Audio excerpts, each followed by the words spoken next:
आक्रमकांच्या गुलामगिरीच्या जोखडीतून मराठी रयतेला आणि मराठी मनांना मुक्त करणाऱ्या छत्रपती शिवाजी महाराजांच्या महाराष्ट्र राज्य आणि एका राज्यातील जवळपास 12 असे एकूण किल्ले आहेत, ज्या किल्ल्यांना आता युनेस्कोने जागतिक वारसा म्हणून घोषित केलेला आहे. खरं तर आपल्या प्रत्येकासाठी ही अभिमानाची बाब आहे. पण नेमकं जागतिक वारसा म्हणजे काय असतं, आता या किल्ल्यांचं जतन आणि संवर्धन कशा प्रकारे केलं जाणार आहे, जगाच्या नकाशावर आता या 12 किल्ल्यांचा समावेश झालेला आहे. तो नेमका कसा आणि सामान्य शिवभक्त असतात, सामान्य नागरिक असतात, त्यांना नेमकं या जागतिक वारसानिमित्त खूप उत्सुकता आहे आणि हे सगळं आज आपण जाणून घेणार आहोत. आपल्या सोबत ज्येष्ठ इतिहास तज्ज्ञ आणि अभ्यासक पांडुरंग बलकवडे सर आहेत. सर, सुरुवातीला तर खूप खूप स्वागत आहे लोकशाही मराठीमध्ये आपलं. हा सगळा निर्णय आपण पाहिला, प्रत्येकासाठी अभिमानाची बाब आणि मान उंचावणारी बाब आहे. काय सांगाल, एकंदरीत शिवाजी महाराजांच्या सगळ्या लढ्यातल्या या किल्ल्यांचा समावेश आता जागतिक स्तरावर होणार आहे. इतिहास तज्ज्ञ म्हणून तुम्ही कसं बघताय या संपूर्ण घटनेकडे?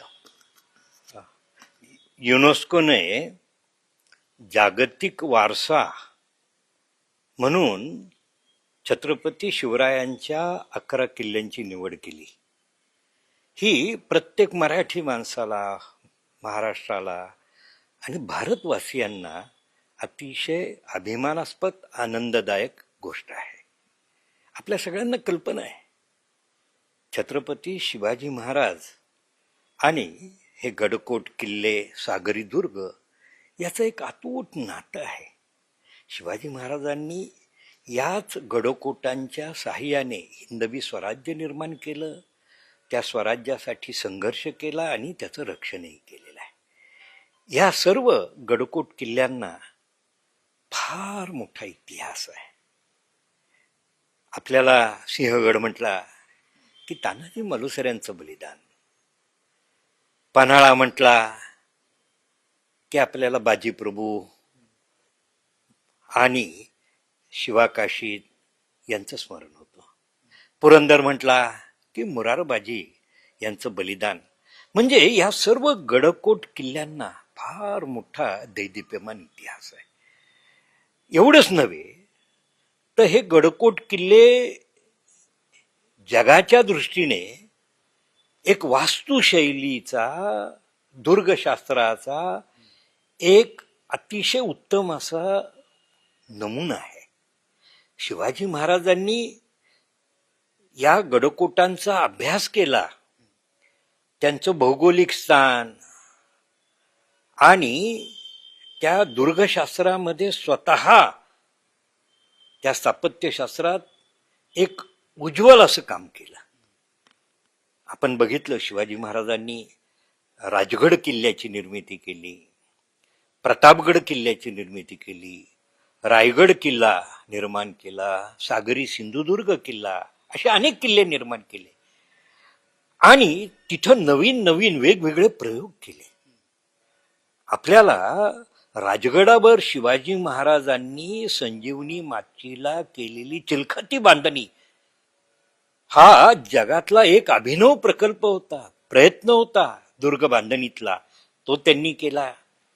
माची बालेकिल्ला याचा संरक्षणासाठी कसा उपयोग करून घ्यावा, राजगड किल्ला, त्याचा बालेकिल्ला आणि 3 माच्या, त्यांना एक प्रकारे हा किल्ल्यांचा समूह केला आणि त्यामुळे हे किल्ले अजिंक्य झाले. रायगड किल्ला तर त्यांनी, शिवरायांनी एक नूतन सृष्टी निर्माण केली आणि जगाला दाखवून दिलं. आज परकीय अभ्यासक त्याला जिब्राल्टर म्हणतात, पण जिब्राल्टर पेक्षाही आपला रायगड किल्ला हा फार उत्तुंग आहे. एका राजधानी कशी असावी याचा आदर्श शिवाजी महाराजांनी रायगडावर निर्माण केला. आणि सागरी दुर्ग की शिवाजी महाराजांनी सिंधुदुर्ग, पद्मदुर्ग, विजयदुर्गाची पुनर्बांधणी केली आणि हे सागरी किल्ले निर्माण करून आपल्या सागरी सीमांचं रक्षण केलं. आणि अशा पद्धतीने आरमार स्थापन करणारा, स्वतंत्र पुन्हा सागरी दुर्ग निर्माण करणारा मध्ययुगातला हा पहिला राजा आहे. आणि म्हणूनच भारतीय स्वकीय आरमाराचे जनक म्हणून शिवाजी महाराजांना आज ओळखलं जात आहे. आणि ह्या गडकोटा किल्ल्यांचं खरं तर मी नेहमी म्हणतो की राजस्थानातल्या किल्ल्यांच्या सहाय्याने आज राजस्थानची अर्थव्यवस्था उभी राहिलेली आहे. जगातून तिथं पर्यटक येत असतात. परंतु ज्या सह्याद्रीमध्ये त्या गडकोटांना आम्ही ते गडकोट तर युरोपमध्ये जगातल्या सगळ्यात सौंदर्यवान म्हणजे स्वित्झर्लंडशी स्पर्धा करतील असं सौंदर्य आमच्या या सह्याद्रीतल्या गडकोटांकडे आहे. ह्या गडकोटांवर असलेला निसर्ग, तिथं असलेली वनस्पतीसृष्टी, जीवसृष्टी, प्राणी, पक्षी हे सगळं बघितल्यानंतर खरं तर या अगोदरच आम्ही हे का बरं करू शकलो नाही. आम्ही दुर्दैवाने आम्ही जगाच्या पार्श्वभूमीवर सह्याद्रीतल्या या गडकोटांचं महत्व, त्याचं सौंदर्य हे आम्ही आजपर्यंत दाखवू शकलो नाही. ठीक आहे, उशीर झालेला नाही, पण माझ्या मनात आज या जागतिक वारसा जाहीर झाल्यामुळे जगाचं लक्ष आता आपल्याकडे वेधलं जाणार आहे. आणि भविष्यामध्ये शासनाने आणि शिवभक्तांनी, दुर्गप्रेमींनी एकत्र येऊन ह्याला एक नवी चालना दिली पाहिजे. आणि या गडकोटांचा विकास कसा करता येईल, त्याचं संवर्धन कसं करता येईल, याच्यावर फार मोठ्या प्रमाणात विचारमंथन केलं पाहिजे. मला आत्ता या निमित्ताने आपल्याला सांगायला मला फार आनंद होतोय. भारत इतिहास संशोधक मंडळ यामध्ये शासनाच्याच समांतर पातळीवर पुढाकार घेत आहे. आणि कारण की ते आमचं कर्तव्य आहे. कारण की 115 वर्ष झालंय भारत इतिहास संशोधक मंडळ या कार्यामध्ये मोठं कार्य करत आहे. आणि आत्ता आपण ऑगस्ट महिन्यामध्ये या दुर्ग म्हणजे गडकोट किल्ल्यांचं संवर्धन आणि विकास याच्यावर देश पातळीवरची एक परिषद आपण घेतोय. बघा, ह्या पार्श्वभूमीवर हे सगळं घडतंय, ही किती आनंदाची गोष्ट आहे. आणि मला असं वाटतं याच्यातून फार मोठं विचारमंथन होईल आणि त्याच्या ज्या काही समस्या आहेत त्या सुटतील. आणि उद्या हे गडकोट किल्ले महाराष्ट्राच्या विकासाचं साधन ठरतील, इथल्या जनतेच्या विकासाचं साधन ठरतील, आपल्या अर्थविकासाला चालना देणाऱ्या घटना घडतील. आणि हा तो जिवंत इतिहास आहे, एक दैदिप्यमान इतिहास आहे. आमच्या सर्व युवकांना, तरुणांना या गडकोटांच्या संवर्धनातून, त्याच्या इतिहासाच्या जतनेतून एक देशभक्तीची प्रेरणा मिळणार आहे. आणि म्हणून याला फार मोठं महत्व आहे. आणि आपण अनायशा हा जागतिक वारसा आता जाहीर झालेला आहे. आणि आता आपली एक नवी वाटचाल की आपण या सगळ्या जगाच्या दृष्टीने आकर्षणाचा विषय ठरणाऱ्या या सर्व गडकोट किल्ले शिवाजी महाराजांच्या याच्या भावी संवर्धनासाठी, विकासासाठी आणि पर्यटनाच्या दृष्टीने देखील विकास करताना आपण कसे यात पुढे सामोरे जातो आहोत. आणि सर्व सहभागातून मला वाटतं ह्यात मीडिया, कारण ह्याचं फार मोठं योगदान असणार आहे. आणि मी आपण सगळे मिळून हातात हात घालून आपल्या या उज्ज्वल इतिहासाचं, आपल्या ह्या सगळ्या गौरवशाली इतिहासाचं जतन करू आणि त्याच्या माध्यमातून जगाच्या समोर एक नवा इतिहास रचू. आणि हे गडकोट किल्ले भविष्यामध्ये एक उत्तुंग असं आकर्षणाचा विषय ठरतील. आणि मला तर असं वाटतं की पावसाळ्यामधला हा सह्याद्री जो स्वित्झर्लंडशी, युरोपमधल्या कुठल्याही सौंदर्य तिथल्या स्थानांपेक्षा पर्यटन आपण जास्त पुढं येऊ. आणि फार मोठी ह्या गोष्टीचं मी स्वागत. हे सगळं जगाच्या नकाशावर गेलेलं आहे, पण राज्य सरकार म्हणून सरकारने काय केलं पाहिजे? आतापर्यंत आपण पाहत आलोय की किल्ल्यांचं जतन आणि संवर्धन व्हायला पाहिजे, पण ते होताना दिसत नाहीये. त्याच्यामुळं आजही अनेक किल्ल्यांची दुरवस्था आपल्याला पाहायला मिळते. पण आता या 12 किल्ल्यांचा जो समावेश यामध्ये झालेला आहे, तर राज्य सरकारने सुद्धा काही महत्वाचे पावलं उचलणं गरजेचं आहे. तर काय करणं अपेक्षित आहे? बरोबर. तुम्ही अगदी अगदी इतका महत्वाचा प्रश्न विचारलात. अं, इंग्रजांना जेव्हा आपण पारतंत्र्यात होतो आणि परकीय इंग्रजांना ह्या गडकोटांची भीती वाटत होती आणि म्हणून त्यांनी मी मगाशी सांगितल्याप्रमाणे ते किल्ले त्या किल्ल्यावरच्या इमारती पाडल्या, तडबुरुंज पाडले आणि किल्ल्यावरच्या वाटा सुरुंग लावून फोडल्या. ही झाली पार्श्वभूमी. परंतु स्वातंत्र्यानंतर मात्र नव्या भारत सरकारने याविषयी काही एक योग्य असं धोरण आखण्याची आवश्यकता होती. परंतु ठीक आहे, जे काही घडलं ते घडलं, परंतु दुर्दैवाने तशी दिशा आपल्याला दिसत नव्हती. आणि गेल्या 60-70 वर्षामध्ये या गडकोटांच्या संवर्धनाकडं फार दुर्लक्ष झालं. एक प्रकारचा हा फार मोठा अपराध आहे. परंतु आपण आता त्या गतकाळच्या चुकांमध्ये गुंतून न पडता भविष्यात काय करता येईल हा विचार, आणि मला आपल्याला सांगताना फार आनंद होतोय की ज्यावेळेस साधारणपणाने 7 वर्षांपूर्वी महाराष्ट्र सरकारने गडकोटांच्या संदर्भामध्ये ज्यावेळेस रायगडचं प्राधिकरण जाहीर केलं आणि रायगड प्राधिकरणाचा एक 250 कोटी रुपयांची एक व्यापक योजना आखली.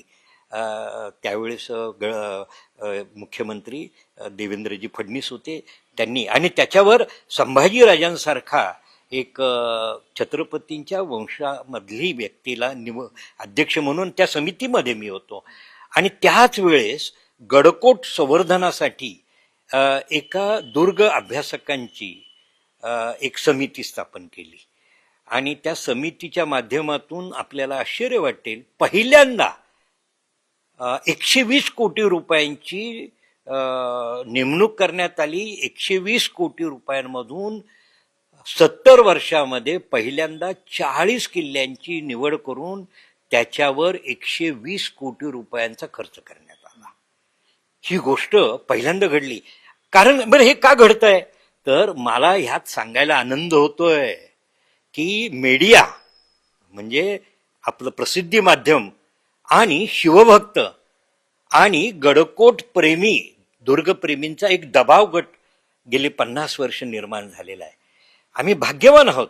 50 वर्ष मी ह्या गडकोटांच्यावर जातोय, सह्याद्रीमध्ये भटकंती करतोय. माझ्यासारखे अनेक मंडळी आहेत, खूप विद्वान म्हणजे ह्या विषयातले तज्ज्ञ मंडळी, यांनी खूप आपलं आयुष्य वेचलेलं आहे ह्या गोष्टीकडे, ह्या समस्येकडं सगळ्यांचं लक्ष वेधण्याचं.